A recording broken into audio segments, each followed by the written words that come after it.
So our next speaker is the first Filipino personally trained and certified by Michael E. Gerber, the author of the best-selling business book, E-Myth Revisited.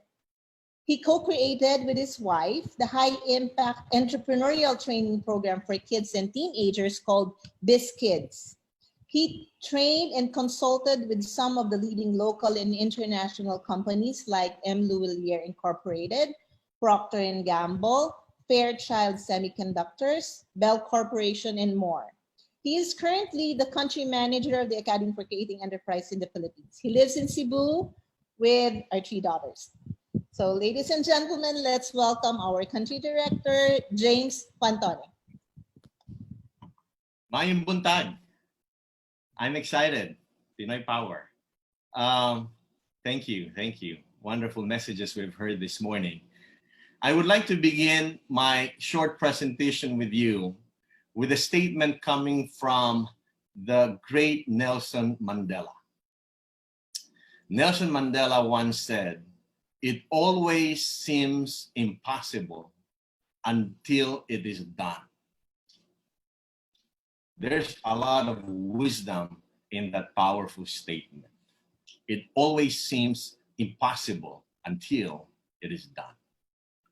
Now, let me share with you, my brothers and sisters, a story that I feel would truly illustrate the wisdom of this statement. And I would like to share with you the story of the legendary Roger Bannister. Some of my ward mates have heard me share this, but I think that if there's one story that would perfectly illustrate the wisdom of the great Nelson Mandela, that is the story of the legendary Roger Bannister. In the 1900s, in the early 1900s, people believed that it was not just difficult. People believed that it was not just dangerous, but people actually believed that it was impossible. That's the word. People believed that it was impossible to run a mile, converted to kilometers. Tayo mga Pilipino, kilometers, 1.6 kilometers.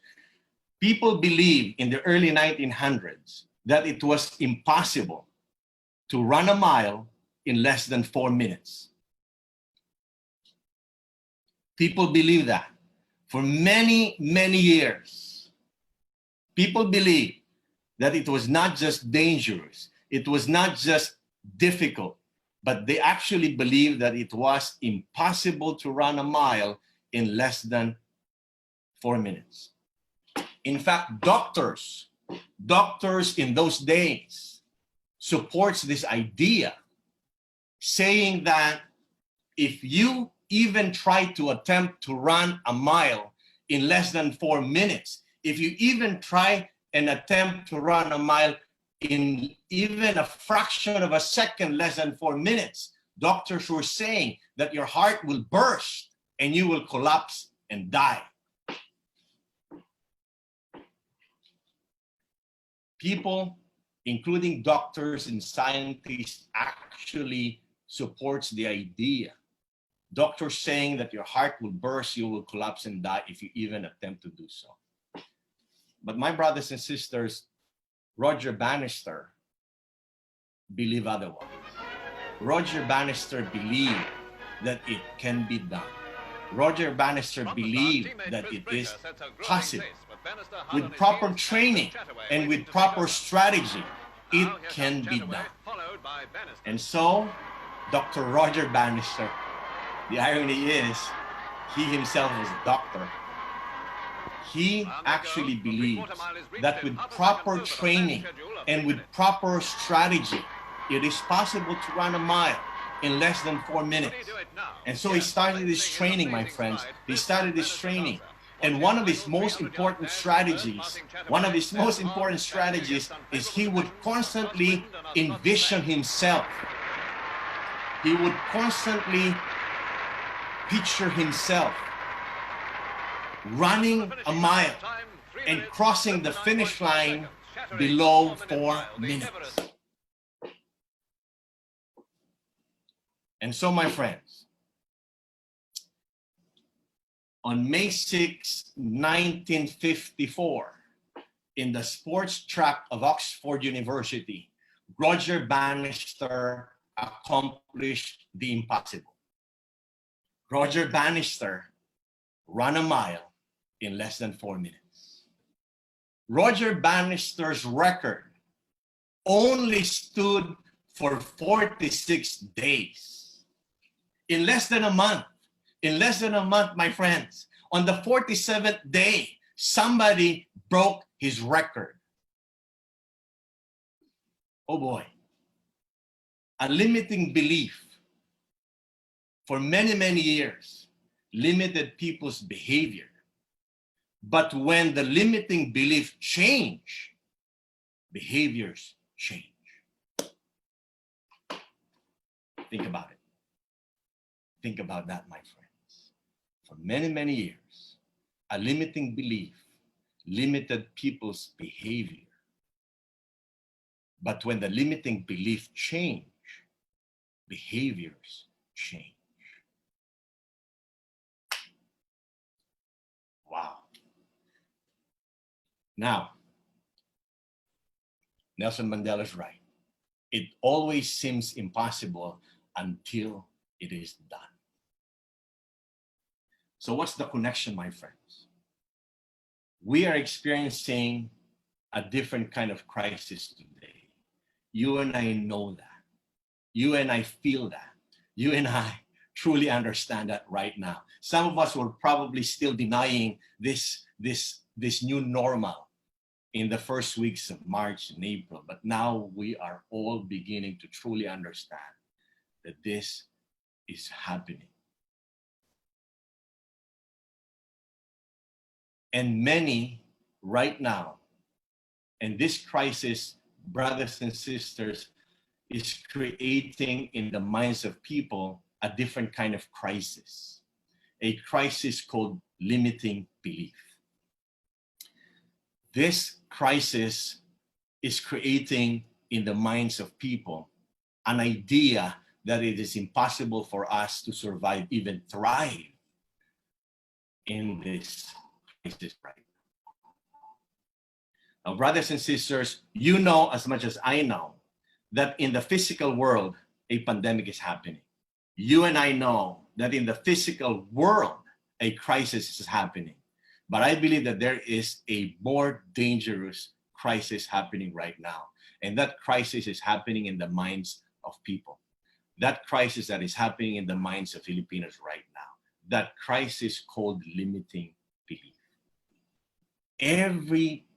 A lot of people around us will constantly remind us that it is impossible. Unfortunate but true. A lot of people will constantly remind us that it is impossible to thrive. Sad to say, but truth be told, some of them are actually members of our family saying to us that it is impossible. But you have to understand, it's the same impossible message that they gave Henry Ford. It's the same impossible message that they gave Thomas Edison. It's the same impossible message that they gave Steve Jobs. It's the same impossible message that Nephi's brother gave him when he was commanded by the Lord to build a ship. And the interesting thing is this. In my mind, in Nephi's physical world, it probably seemed impossible in Nephi's physical world at that time to create a ship. But thank goodness that in the spiritual and mental mind of Nephi, it was possible. But here's the key, and I would like now to focus on the story of Nephi. His brothers gave him the same message, that it is impossible for him to accomplish what God wanted him to accomplish. Now, what does God want us to accomplish now? He wants us to accomplish self-reliance. That's a doctrine of the church. And therefore, we are commanded to thrive in this crisis. It is a commandment, and it can be done. It seems impossible, but it can be done. But the brothers of Nephi was giving him the same message, that it was impossible. But I believe the key the key for me in the story is in 1 Nephi 17, verses 9 and 16.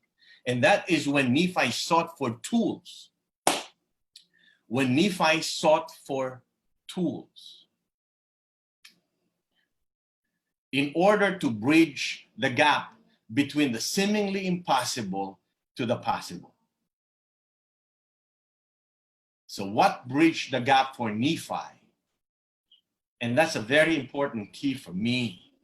He was able to bridge the gap between the seemingly impossible all the way to accomplishing and making it possible when he sought for tools.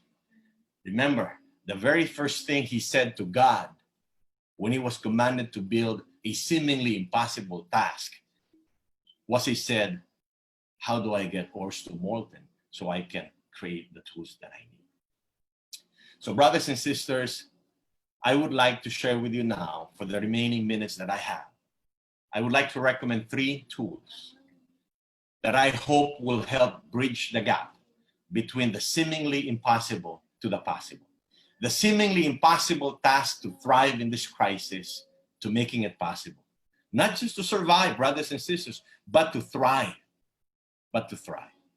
So these are the 3 tools that I would like to leave with you. Number 1 tool. Number 1 on my list. Number 1 on my list. The most important tool that I can ever talk about is spiritual tool. You see, brothers and sisters, now more than ever, we need the inspiration that comes from the Spirit.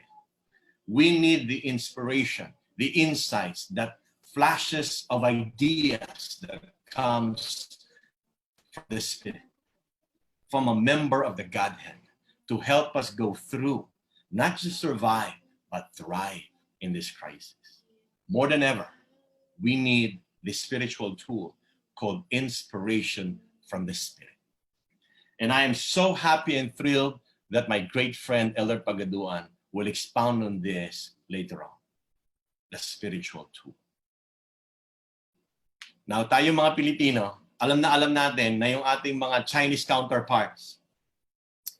We know that our Chinese brothers and sisters have taught us very well a success formula, and Chinese know this, that crisis equals opportunity. Crisis equals opportunity. But let me tell you something, my friends. I'm so happy that President Tanner of BYU Hawaii gave a higher formula. And the formula that he gave recently in one of his talks, and I believe some of you have captured it, but I would like to emphasize it right now on the spiritual tool. President Tanner of BYU recently said, crisis plus inspiration equals opportunity. Crisis plus inspiration equals opportunity. There will be crisis always in our means, but we need that inspiration. We need that inspiration that comes from the Spirit so that we can turn this crisis into opportunity. What a great formula, brothers and sisters. Crisis plus inspiration equals opportunity. Today, more than ever,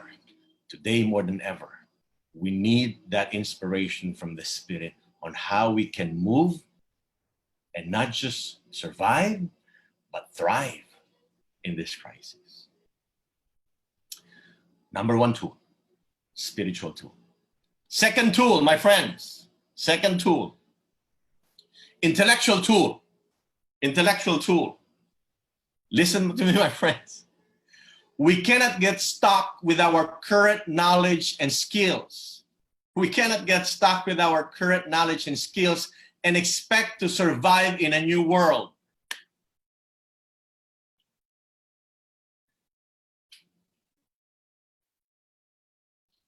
We're living in a new world.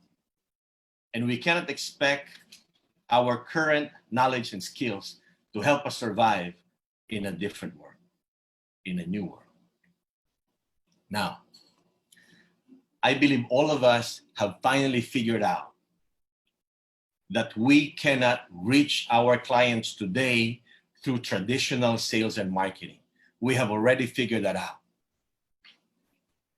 We cannot. It's impossible right now to reach our clients through traditional sales and marketing. And so we have realized that in order for us to reach our clients today, we have to have a new approach, a technological approach. Now, some of you probably are saying right now in your minds, but James, I am not familiar with technology. I am not familiar with computers. Listen to me, my friends. Learn it. Learn it. We are living in a new world, and we cannot expect that our current knowledge and skills will help us get through in a new world. We need to get new and relevant information, new and relevant knowledge and skills. If you don't know how to turn on a computer, if you don't know how to make this work, this technology work, my message to you right now for the second tool, learn it. Now, some of the inspirations that will come to you from tool number 1 would probably require some new knowledge and skills. And so I tell you, my friends, accept that fact and learn. Now is the best time to learn. It doesn't matter how old we are. It doesn't matter how young we are. It doesn't matter what backgrounds we are. This is the time to learn. If you don't know how to do this, learn it. Learn it. And stop complaining, but learn it. Number 3. So the first tool is the most important tool, spiritual tool. We need the inspiration that comes from God. We need the inspiration that will be whispered to us by the Spirit. Crisis plus inspiration equals fabulous opportunities. Remember my first story to you, when Steve Jobs entered the spirit world, in my version, he realized that God and heaven is advanced. God knows how to handle this crisis. This is not new to the Lord. He knows this, and he will give it to us on how we can move forward in advance. But we need to connect with the Spirit. It's the number 1 tool. The second tool is intellectual, knowledge, skills. We cannot expect to thrive in a new world with our old learnings. We have to advance. We have to upgrade our learnings as well. Number 3 is the physical or practical tool. Now, here's the most exciting thing for me, my friends. This is the most exciting thing for me. Now it's time to bring the inspiration from the spiritual tool to the physical world. Now it's time to bring the new knowledge and skills from the number 2 tool, intellectual tool, into the new world. Now it's time to execute the inspiration. Now it's time to bring the knowledge out there in the market. Right? Now it's time. We need to try these things out. We need to start experimenting on this. We need to bring all of this wonderful spiritual and intellectual tool out there in the physical world. Let me share with you 3 quotes. Number 1, from President Hinckley. One of my favorites, and you will understand why it is one of my favorites. President Hinckley said, "Get on your knees and pray, then get on your feet and work." Get on your knees and pray, that spiritual tool. And then get on your feet and work, that's physical tool. You have to combine both. You cannot expect the inspiration to come to you and do nothing with it and expect to thrive. Now it's time to bring it to the physical world. Quote number 2 from Brigham Young. Brigham Young said, "More testimonies are found on the feet than on the knees." Let me say that again. More testimonies are found on the feet than on the knees. Spiritual tool is important, but unless we bring that inspiration to the physical world, nothing happens. One of my favorite quotes is from Abraham Lincoln, but I'm so glad that in one of my readings of former General Conference talks, I heard President Monson quote Abraham Lincoln when Abraham Lincoln said, "I pray as if everything depended upon God. And then I work as if everything depended upon me." Pray as if everything depended upon God, for it does. That's tool number one. And then work as if everything depended upon us. That's the physical tool. Now, here's my question to you, my friends. In the process of applying this inspiration to the physical world, in the process of trying things out to help us thrive in this crisis, will we make mistakes? And the answer is yes. Will we fail once in a while? The answer is yes. And here's what I want you to know. So what? It's part of the process. It's part of the process. Will we make mistakes? Of course. Will we experience difficulties along the way of trying things out so that we can thrive in this crisis? The answer is yes. Now, let me just close with a story of one of my experiences with Michael Gerber. Some of you know, I had that wonderful opportunity to be trained by Michael Gerber. After 3 days of training and certification, he handed us a thick manual. This thick, I kid you not, literally thick manual. And we were looking at each other, all of us who were certified, and we were asking ourselves, when would you think we have to start doing this? And everybody was saying, maybe we have to wait 2 months, maybe we have to wait 3 months, we have to practice this and perfect this. And so finally, all of us went to Michael Gerber and asked, Michael, when do you think we can start doing these trainings? Michael said, immediately, of course. And then I think he figured out what was going through our minds. And I'll never forget what followed next. Michael Gerber said, never be afraid to look like a fool. Never be afraid to look like a fool. And I know what he meant by that is never be afraid to make mistakes. Never be afraid to make mistakes along the way. And then he added these words, I'll never forget. Michael Gerber said, whatever success I am experiencing right now, and I kid you not, he has a lot of success. He said, whatever success I'm experiencing right now, it is because I have never been afraid to look like a fool. I have never been afraid to make mistakes. Brothers and sisters, I give you these 3 tools. And I hope that with these 3 tools, we can bridge the gap from the seemingly impossible task of thriving in this crisis to achieving it, making it possible, not surviving, but thriving. Spiritual tools, intellectual tools, physical tools. Thank you so much.